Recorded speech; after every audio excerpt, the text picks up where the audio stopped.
Thousands have converged here in Glasgow, Scotland, in the UK, where climate change is a theme for the discussion. World leaders for the past 2 days have been meeting to address the management of climate change, be that mitigation, adaptation, and even access to climate financing.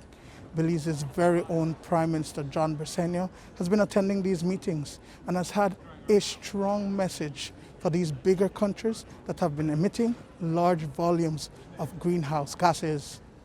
We are doing our part and prepared to do even more, but we're all in this together. We're all in this boat together. It's not a matter that we can do our part and then we can forget the rest. So it's a matter now of putting more pressure on the developed countries to be able to reduce their emissions and the actions that they take to control the rise in temperature on Earth.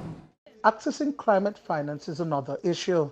It was agreed to by these larger countries that they would provide $100 billion yearly to a fund to assist developing countries that are experiencing the impacts of climate change. According to PM Briceño, annually the fund is $40 billion short. He says that countries like Belize need to be able to access these funds for adaptation and capacity building.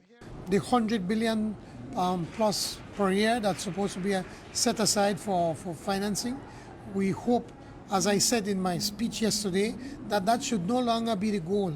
That's supposed to be the benchmark, that we're supposed to be able to raise more than $100 billion because the country, the world needs more than $100 billion for conservation. If you look at what the developed countries have done, they spend trillions of dollars to access energy, oil and coal and so forth, but yet are not prepared to put the billions of dollars that is needed to be able to protect their very own countries. The realities on the ground in Belize are felt by farmers where crop cycles have been disrupted by changes in weather patterns, experienced by coastline communities where lands are being washed away. It is frustrating, and PM Briceño's message was heard. Countries like Belize, we have been doing our part. We are protecting our reserves, our land, our waters, but yet the bigger countries who have developed themselves and living a lavish lifestyle are in effect telling us we can't do what they have done before because we have to protect Mother Earth because of the changes in temperature. Many of our islands are going to disappear. Some of them have already disappeared. We had a bird sanctuary that has completely disappeared, and the hurricanes are becoming more intense. And we could be doing decades of good work, and with one hurricane it can be destroyed. So your message to China, to America, to the EU, to the UK? They need to do more. They need to do more. They need to give us the funding, and they also have to be able to do their part in reducing their emissions so that we can reduce the temperature on planet Earth. Sir, in terms of...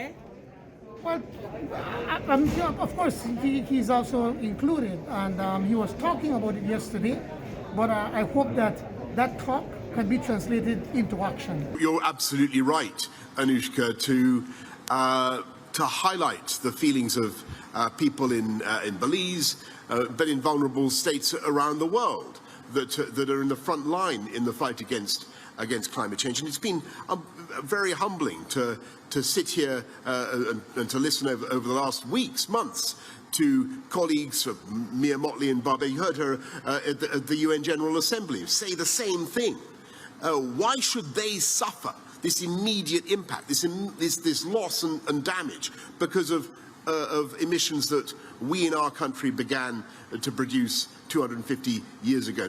PM Briceño says, nevertheless, Belize continues to prepare. It's always difficult, but we have to be prepared. We have to do our part. We have to have our own technical experts, the expertise. And for instance, here where we are with the 5 Cs, the Caribbean Climate Change offices also that can help us to access some of the funding, and also the NGO community in Belize, both the Blue Economy, the Ministry of Blue Economy, and the Ministry of Sustainable Development, along with the Ministry of economic development, jointly all of us can help to be able to access the funding.